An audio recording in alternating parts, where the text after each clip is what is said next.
So, the Queen, for instance, is the top of her class, and the top of her social group, and the top of her ethnic group. And it goes down from there. Jacobs may have perceived no evidence of any large admixture of alien elements in the race since its dispersion from Palestine, but the answer to his 1899 question, are Jews Jews, was already as clear to scientists then as it remains today. And that is that modern Jews, again, are not equal to ancient Jews. So we're back to that. By 1911, leery Jewish leaders had asked Fishberg to debunk the heretofore popular racial definition of Jewishness, leaving the Jewish community wondering just who the hell they were. During the interwar period, the term ethnicity came into usage. In the words of historian Eric L. Goldstein, the term found acceptance as emotionally satisfying and politically safe. That is, ethnicity. I'm a Jew. Emotionally satisfying and politically safe. That sounds like the word Christian. In equating the difference between Jew and Gentile as comparable to, say, that between Germans and Englishmen, the new usage tacitly cast overboard religion as well as genes as defining elements. So, okay, forget religion, forget race, forget any blood connection. What's our new category? Jews do not equal race and do not equal Judaism. Equals what? We're back to the same question. What is a Jew? Are Jews Jew? What the hell is a Jew? Because now we're basically stuck with Jews equals question mark. What the hell is a Jew? It's not a race. It's not Judaism. It's not religion. So Jews equals question mark. What the hell is it? Because we know it's not a race. We know it's not Judaism. In addition to scientific objections, the broad definition leaves unbridgeable differences of religious opinion, and not only one end of the spectrum denying the legitimacy and sometimes even the Jewishness of the other, but even the middle denouncing both ends. I'm a Jew and you're not. You call yourself a Jew, but you're not. Synagogue of Satan.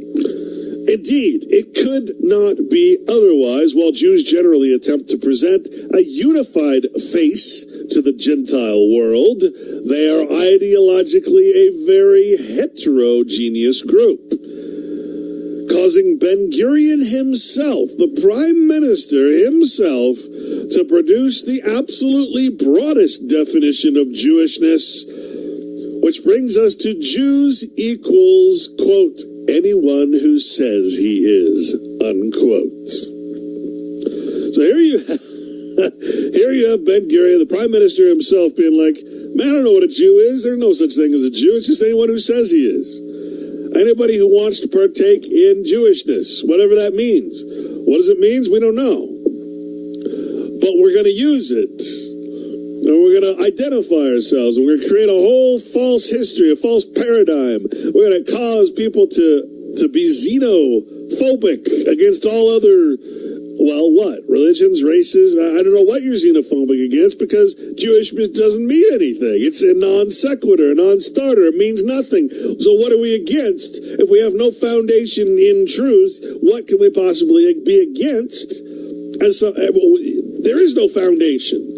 And yet it's built on a foundation of lies, of false histories. Jews, according to Ben-Gurion, Prime Minister, anyone who says he's a Jew. Well, what happened then? What happened after Ben-Gurion himself said this? Some African tribes desiring to emigrate took him at his word and declared themselves to be Jewish. And of course, if you're not familiar with the story, that was when they started forced sterilizing the Ethiopian Jews who were Jewish because they said they were.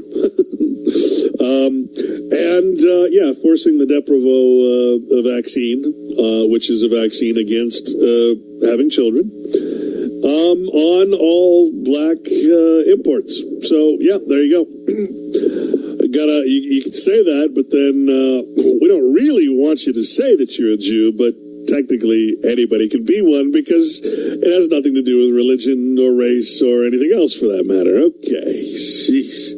Some African tribes desiring to immigrate took him at his word and declared themselves to be Jewish. I find that hilarious. I do, especially for a eugenics based group to suddenly have to accept the black race. I find that ironic. I find that to be a practical joke given to them by God. The waters become even more muddied. The astonishingly prolific Gilman promotes his book Jewish Self-Hatred by placing on the back cover a quote from the London Review of Books, quote, "Jews are not the invention of the anti-Semite or vice versa. It is a reciprocal relationship. Each invents the other, thus producing two mutually exclusive definitions of the Jews, which is now Jews does not equal the invention of the anti-Semite, nor do Jews equal the invention of the anti-Semite." Or, he says, perhaps, Jews and the invention of the anti-Semite are, whatever that symbol means, I'm not sure, that there's no difference, that that it's not equal sign, it's an arrow on both ends. I don't know what that means.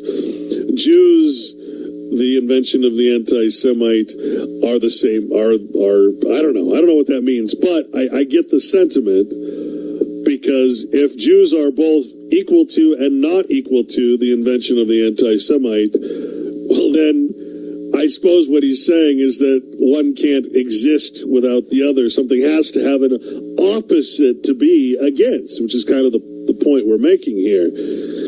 Right? You're ingrained to hate everybody but you don't know why. You're taught that it's a history. You're taught that you're Jewish and everybody else is not. And yet, what are you? What is a Jew? That's the question. Remember, Jews equals question mark. It's not race. It's not religion. Jews is anyone who says he's a Jew, okay, or anybody that can be conditioned into believing. It's not the invention of the anti-Semitic, yet it is the invention of the anti-Semite. How does that work?